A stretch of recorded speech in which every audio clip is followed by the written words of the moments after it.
Bonsoir peuple congolais. J'ai suivi tout à l'heure une vidéo du président de la République française, Emmanuel Macron, qui a déclaré désormais respecter la souveraineté des peuples, y compris du peuple africain. J'ai envie de croire, et je pense que ce qu'il a déclaré, il le pense réellement, et que cela est valable aussi pour le peuple africain. En tout cas, si c'est vrai, c'est vraiment un grand pas vers une paix durable dans ce monde. J'espère seulement que le président Emmanuel Macron n'a pas fait ces déclarations-là sous la pression américaine face à l'échec de l'Ukraine dans cette guerre avec la Russie. J'espère qu'il est sincère. J'ai envie de le croire. On va l'écouter ensemble. On y va. Nous sommes pour la souveraineté des peuples et pour l'intégrité territoriale, respectant le droit international. Et d'ailleurs, pour la France, pas de double standard. Ça vaut pour l'Ukraine, ça vaut pour le Proche et Moyen-Orient, ça vaut pour le continent africain. C'est qu'enfin le président Poutine arrête de mentir. Quand le président Poutine parle aux négociateurs américains, il leur dit « je veux la paix ». Quand il parle à la planète entière, il dit « moi je veux la paix ». Il continue de bombarder l'Ukraine. Est-ce que le président Poutine est d'accord pour un cessez-le-feu inconditionnel? Les Américains l'ont proposé, les Européens le soutiennent, le président Zelensky a dit oui. Si le président Poutine dit oui, les armes se taisent demain, les vies sont sauvées. Si ce que M. le Président Emmanuel Macron vient de déclarer, il le pense sincèrement au fond de lui, ce qui revient à dire qu'il va désormais respecter ces États africains qui se battent pour leur souveraineté, les États de l'AES. Ils ne seront plus qualifiés d'États putschistes. J'espère seulement qu'aujourd'hui, le président Emmanuel Macron a compris qu'il est temps de renoncer à son rôle paternaliste vis-à-vis de ses anciennes colonies africaines.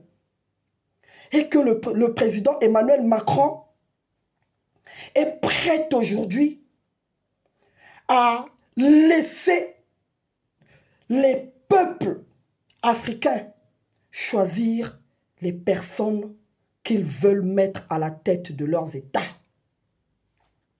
C'est pourquoi, étant d'origine du Congo, Brazzaville, je viens vous demander humblement, Monsieur le Président Emmanuel Macron, d'ici peu, vous allez recevoir Monsieur Sassou Nguesso en visite officielle à l'Élysée. De la même manière que la France de Jacques Chirac a ramené le 5 juin 1997 M. Sassou Nguesso par un coup d'État en l'installant de force. M. Pascal Lissouba a été chassé du pouvoir alors que c'était le président élu démocratiquement par le peuple congolais. Vous l'avez chassé au pouvoir parce qu'il ne faisait plus vos affaires. Vous avez installé M. Sassou Nguesso.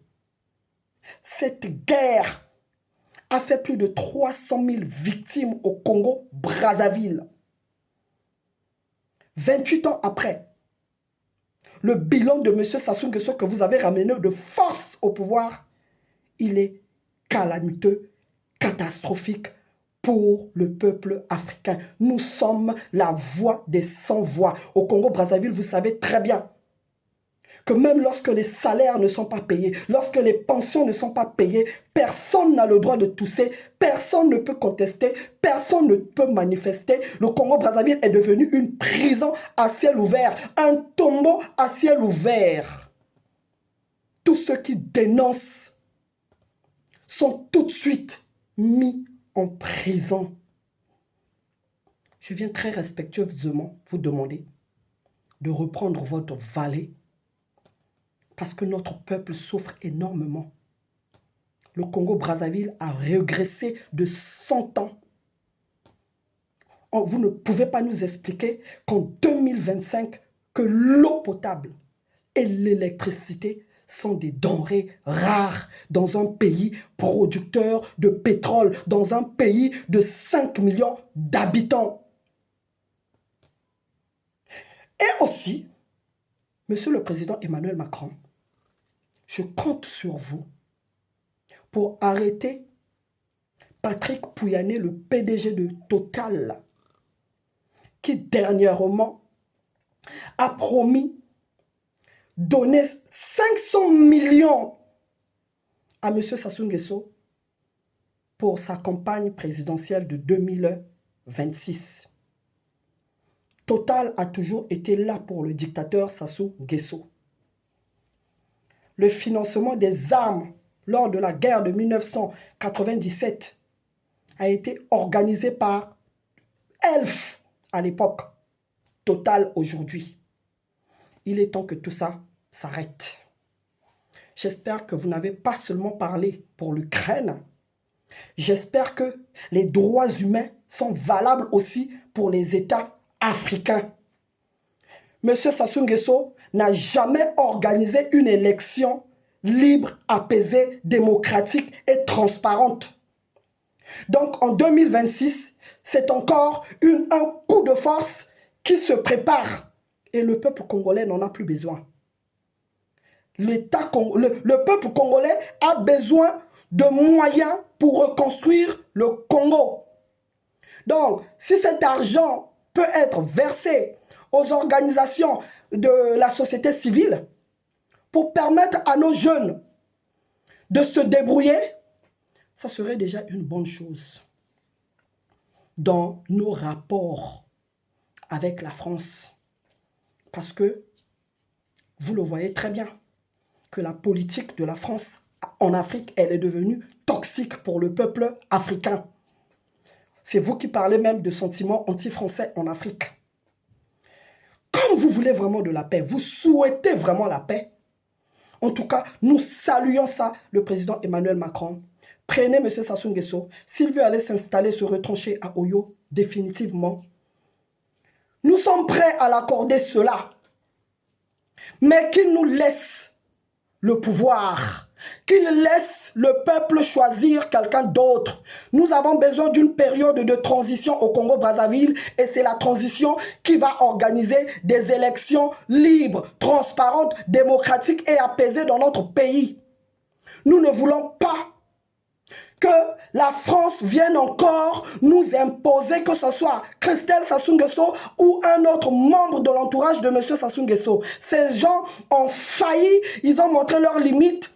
Il est temps que les Congolais à travers le monde, ceux-là qui ont des capacités et des compétences pour conduire la destinée de notre pays pour ces prochaines années, prennent les règnes et les clés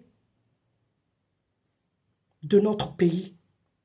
Voilà, c'est ça notre souhait. Et j'espère que le président Emmanuel Macron, vous allez respecter la volonté du peuple congolais. Ce n'est que par là que nous allons croire à ce que vous venez de déclarer. En tout cas, nous n'allons pas nous arrêter et nous n'allons pas lâcher jusqu'au départ de M. Sassou Nguesso. De la même manière que vous l'avez ramené au pouvoir, c'est de cette même manière que nous vous demandons humblement de l'enlever de là. S'il vous plaît. Merci infiniment parce que ce message, il sera partagé massivement jusqu'à ce qu'il arrive au président Emmanuel Macron. Ingeta.